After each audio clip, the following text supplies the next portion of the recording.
ಬೀದರ್ನಲ್ಲಿ ವಾಡಿಕೆಗಿಂತ ಶೇಕಡ 53ರಷ್ಟು ಹೆಚ್ಚು ಮಳೆಯಾಗಿದೆ. ಮಹಾರಾಷ್ಟ್ರದಿಂದ 8.87 ಲಕ್ಷ ಕ್ಯೂಸೆಕ್ ನೀರು ರಿಲೀಸ್ ಆಗಿದ್ದು, ಧಾನೆಗಾಂವ್ ಹೊಸೂರು ಬ್ಯಾರೇಜ್ನಿಂದ ಮಾಂಜ್ರಾ ನದಿಗೆ ನೀರು ಬಿಡಲಾಗಿದೆ. ನದಿ ನೀರಿನ ಹರಿವಿನಿಂದ ಕೋಟ್ಯಂತರ ರೂಪಾಯಿ ಹಾನಿಯಾಗಿದೆ. ಬೀದರ್ ಜಿಲ್ಲೆಯಲ್ಲಿ 181 ಕೋಟಿ ರೂಪಾಯಿ ಆಸ್ತಿಪಾಸ್ತಿ ನಷ್ಟವಾಗಿದೆ.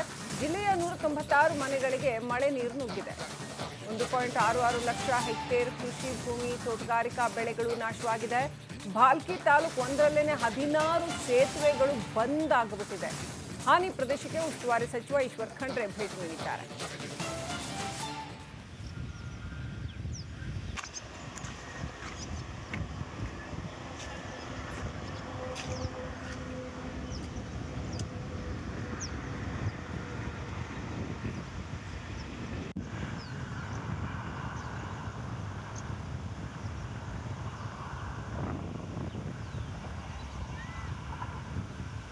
ಧನೆಗಾಂವ್ ಡ್ಯಾಮಿಂದ ನೀರು ಬಿಟ್ಟಿದ್ದಾರೆ. ಅದರಿಂದ ನಿಜಕ್ಕೂ ಮಾಂಜ್ರಾ ಜಲಾಶಯ ದಡದಲ್ಲಿ ಬರೋಂಥ ಏನು ಹಳ್ಳಿಗಳ ರೈತರದ್ದು ಹೊಲಗಳು ಯಾವ ರೀತಿ ಕೆರೆ ಆಗ್ಯಾವ ನೋಡ್ಬೋದು ನೀವು. ಕೊಳವೆ ಬಾವಿಗಳೆಲ್ಲ ಕೊಚ್ಕೊಂಡು ಹೋಗ್ಯಾವ, ಗಿಡಗಳೆಲ್ಲ ಏನದಂದ್ರೆ ಕೊಚ್ಕೊಂಡು ಬಂದವ. ಆ ಸ್ಥಳಕ್ಕೆ ಜಿಲ್ಲಾ ಉಸ್ತುವಾರಿ ಸಚಿವ ಈಶ್ವರ್ ಖಂಡ್ರೆ ಕೂಡ ಆಗಮಿಸಿದ್ದಾರೆ. ಗಡಿ ಭಾಗದ ಅಂದ್ರೆ ಕರ್ನಾಟಕ ಮಹಾರಾಷ್ಟ್ರ ಗಡಿಗೆ ಹೊಂದ್ಕೊಂಡಂಥ ವಾಂಜರ್ ಕಡೆ ಇರ್ಬೋದು, ಕೊಂಗಳಿ ಇರ್ಬೋದು, ಈ ಒಂದು ಹಲಸಿತೋಗೋ ಇರ್ಬೋದು, ಈ ಭಾಗದ ಈಗಾಗಲೇ ಮಾಂಜ್ರಾ ಜಲಾಶಯ ದಡದಲ್ಲಿ ಬರೋಂಥ ಗ್ರಾಮಗಳಿಗೆ ಭೇಟಿ ನೀಡಿ ನೋಡ್ಬೋದು ನೀವು ಯಾವ ರೀತಿ ಎಲ್ಲಿವರೆಗೆ ಕಣ್ಣು ಹಾಯಿಸ್ತೀವಿ ಅಲ್ಲಿವರೆಗೆ ಒಳಗಡೆ ರೈತರದ್ದು ಈಗ ಸೋಯಾ ಇರ್ಬೋದು, ಉದ್ದು, ಹೆಸರೆಲ್ಲ ಕೊಚ್ಕೊಂಡು ಬಂದಿವೆ, ಕೊಳವೆ ಬಾವಿಗಳೆಲ್ಲ ಕೊಚ್ಕೊಂಡು ಹೋಗಿವೆ. ಟೋಟಲಿ ರೈತರು ನಿಜಕ್ಕೂ ಸಂಕಷ್ಟಕ್ಕೀಡಾಗ್ಯಾರ. ಸರ್, ರೈತರು ಇವತ್ತು ಅದು ಯಾವಾಗ ಸರ್ಕಾರ ಪರಿಹಾರ ಬರ್ತದ ಅಂಥೇಳಿ ರೈತರು ಕೂಡ ಕೇಳ್ತಾ ಇದ್ದಾರೆ. ನೀವು ಕೂಡ ಈಗಾಗಲೇ ಪರಿಹಾರ ಘೋಷಣೆ ಮಾಡಿಸಿದಿರಿ.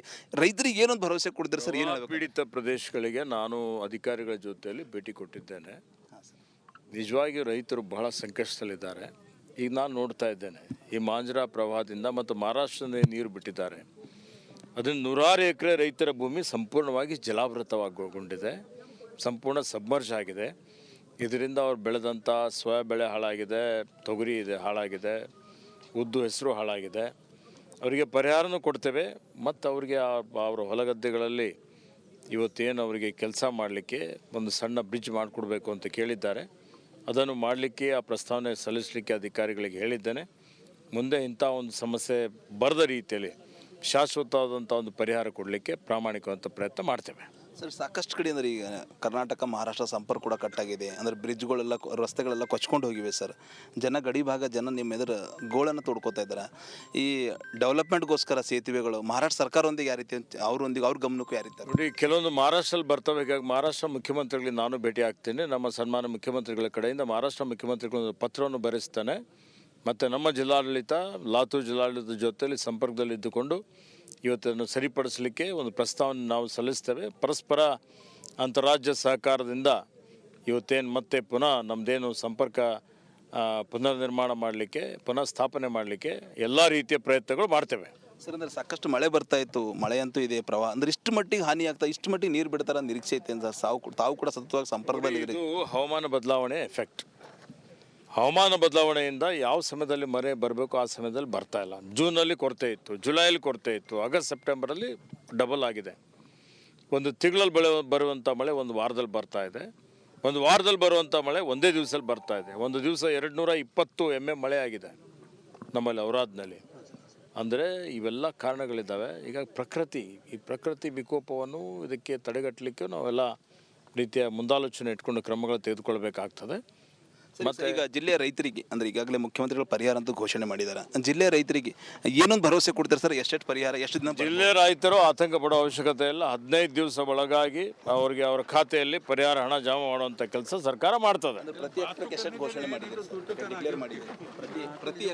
ಪ್ರತಿ ಹೆಕ್ಟೇರ್ಗೆ ಸಾಮಾನ್ಯವಾಗಿ ಡ್ರೈ ಲ್ಯಾಂಡ್ಗೆ, ಒಣ ಭೂಮಿಗೆ 8,500 ರೂಪಾಯಿ ಹೆಕ್ಟೇರ್ ಇದೆ.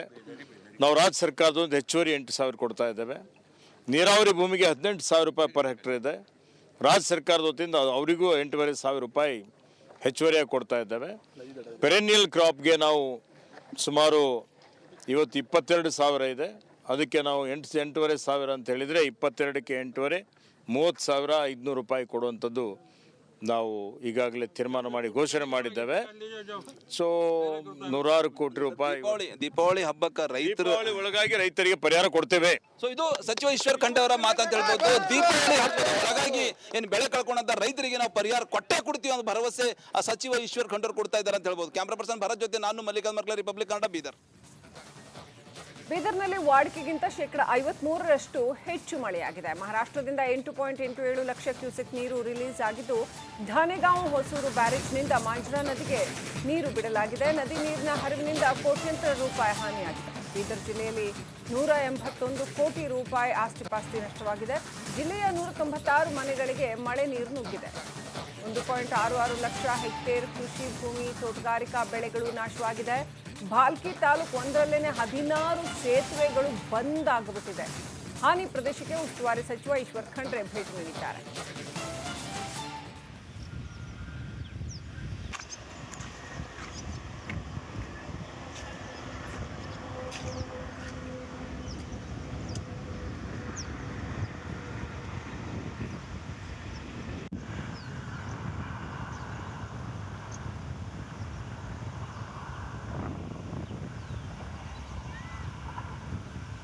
ಧನೆಗಾಂವ್ ಡ್ಯಾಮಿಂದ ನೀರು ಬಿಟ್ಟಿದ್ದಾರೆ.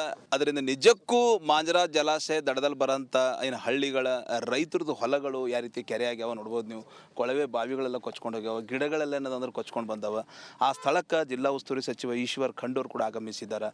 ಗಡಿ ಭಾಗದ ಅಂದ್ರೆ ಕರ್ನಾಟಕ ಮಹಾರಾಷ್ಟ್ರ ಗಡಿಗೆ ಹೊಂದ್ಕೊಂಡಂಥ ವಾಂಜರ್ ಕಡೆ ಇರ್ಬೋದು, ಕೊಂಗಳಿ ಇರ್ಬೋದು, ಈ ಒಂದು ಹಲಸಿತೋಗಾವ್ ಇರ್ಬೋದು, ಈ ಭಾಗದ ಏನಿಗಾಗಲೇ ಮಾಂಜ್ರಾ ಜಲಾಶಯ ದಡದಲ್ಲಿ ಬರೋಂಥ ಗ್ರಾಮಗಳಿಗೆ ಭೇಟಿ ನೀಡಿ ನೋಡ್ಬೋದು ನೀವು ಯಾವ ರೀತಿ ಎಲ್ಲಿವರೆಗೆ ಕಣ್ಣು ಹಾಯಿಸ್ತೀವಿ ಅಲ್ಲಿವರೆಗೆ ಒಳಗಡೆ ರೈತರದ್ದು ಈಗ ಸೋಯಾ ಇರ್ಬೋದು, ಉದ್ದು, ಹೆಸರೆಲ್ಲ ಕೊಚ್ಕೊಂಡು ಬಂದಿವೆ, ಕೊಳವೆ ಬಾವಿಗಳೆಲ್ಲ ಕೊಚ್ಕೊಂಡು ಹೋಗಿವೆ.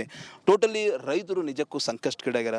ಸರ್, ರೈತರು ಇವತ್ತು ಅದು ಯಾವಾಗ ಸರ್ಕಾರ ಪರಿಹಾರ ಬರ್ತದ ಅಂತೇಳಿ ರೈತರು ಕೂಡ ಕೇಳ್ತಾ ಇದ್ದಾರೆ. ನೀವು ಕೂಡ ಈಗಾಗಲೇ ಪರಿಹಾರ ಘೋಷಣೆ ಮಾಡಿಸಿದಿರಿ. ರೈತರಿಗೆ ಏನೊಂದು ಭರವಸೆ ಕೊಡ್ತೀರಿ ಸರ್? ಏನು ಪೀಡಿತ ಪ್ರದೇಶಗಳಿಗೆ ನಾನು ಅಧಿಕಾರಿಗಳ ಜೊತೆಯಲ್ಲಿ ಭೇಟಿ ಕೊಟ್ಟಿದ್ದೇನೆ. ನಿಜವಾಗಿಯೂ ರೈತರು ಬಹಳ ಸಂಕಷ್ಟದಲ್ಲಿದ್ದಾರೆ. ಈಗ ನಾನು ನೋಡ್ತಾ ಇದ್ದೇನೆ, ಈ ಮಾಂಜ್ರಾ ಪ್ರವಾಹದಿಂದ ಮತ್ತು ಮಹಾರಾಷ್ಟ್ರದಿಂದ ನೀರು ಬಿಟ್ಟಿದ್ದಾರೆ.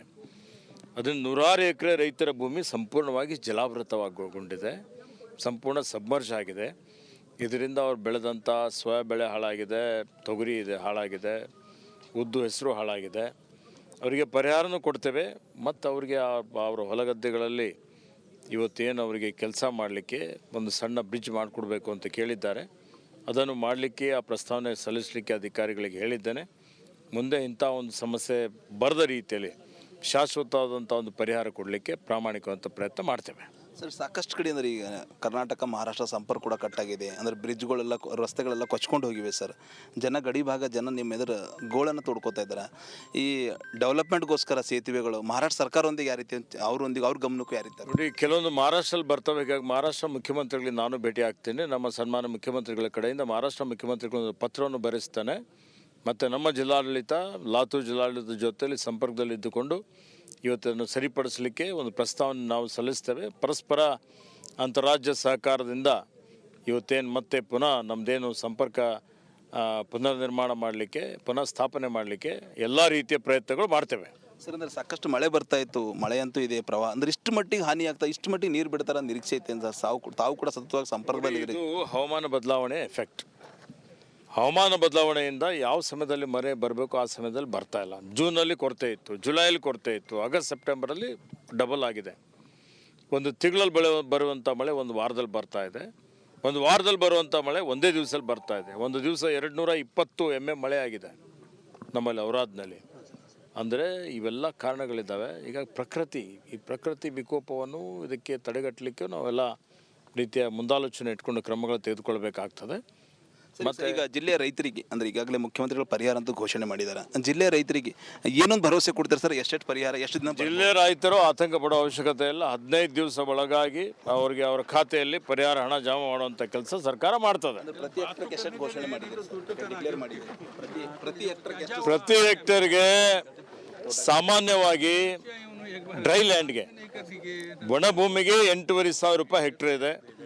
ನಾವು ರಾಜ್ಯ ಸರ್ಕಾರದೊಂದು ಹೆಚ್ಚುವರಿ 8,000 ಕೊಡ್ತಾ ಇದ್ದೇವೆ. ನೀರಾವರಿ ಭೂಮಿಗೆ 18,000 ರೂಪಾಯಿ ಪರ್ ಹೆಕ್ಟರ್ ಇದೆ. ರಾಜ್ಯ ಸರ್ಕಾರದ ವತಿಯಿಂದ ಅವರಿಗೂ 8,500 ರೂಪಾಯಿ ಹೆಚ್ಚುವರಿಯಾಗಿ ಕೊಡ್ತಾ ಇದ್ದೇವೆ. ಪೆರೆನಿಯಲ್ ಕ್ರಾಪ್ಗೆ ನಾವು ಸುಮಾರು ಇವತ್ತು 22,000 ಇದೆ. ಅದಕ್ಕೆ ನಾವು 8,500 ಸಾವಿರ ಅಂತ ಹೇಳಿದರೆ 22ಕ್ಕೆ 8,500 30,500 ರೂಪಾಯಿ ಕೊಡುವಂಥದ್ದು ನಾವು ಈಗಾಗಲೇ ತೀರ್ಮಾನ ಮಾಡಿ ಘೋಷಣೆ ಮಾಡಿದ್ದೇವೆ. ಸೊ 100 ಕೋಟಿ ರೂಪಾಯಿ ದೀಪಾವಳಿ ಹಬ್ಬಕ್ಕೆ ರೈತರು ದೀಪಾವಳಿ ಒಳಗಾಗಿ ರೈತರಿಗೆ ಪರಿಹಾರ ಕೊಡ್ತೇವೆ. ಸೊ ಇದು ಸಚಿವ ಈಶ್ವರ್ ಖಂಡ್ರೆ ಅವರ ಮಾತಂತ ಹೇಳ್ಬೋದು. ದೀಪಾವಳಿ ಹಬ್ಬದ ಒಳಗಾಗಿ ಏನು ಬೆಳೆ ಕಳ್ಕೊಂಡಂತ ರೈತರಿಗೆ ನಾವು ಪರಿಹಾರ ಕೊಟ್ಟೇ ಕೊಡ್ತೀವಿ ಅನ್ನೋ ಭರವಸೆ ಆ ಸಚಿವ ಈಶ್ವರ್ ಖಂಡ್ರೆ ಕೊಡ್ತಾ ಇದ್ದಾರೆ ಅಂತ ಹೇಳ್ಬೋದು. ಕ್ಯಾಮ್ರಾ ಪರ್ಸನ್ ಭರತ್ ಜೊತೆ ನಾನು ಮಲ್ಲಿಕಾರ್ಜುನ್ ಮರ್ಕಲ, ರಿಪಬ್ಲಿಕ್ ಕನ್ನಡ, ಬೀದರ್.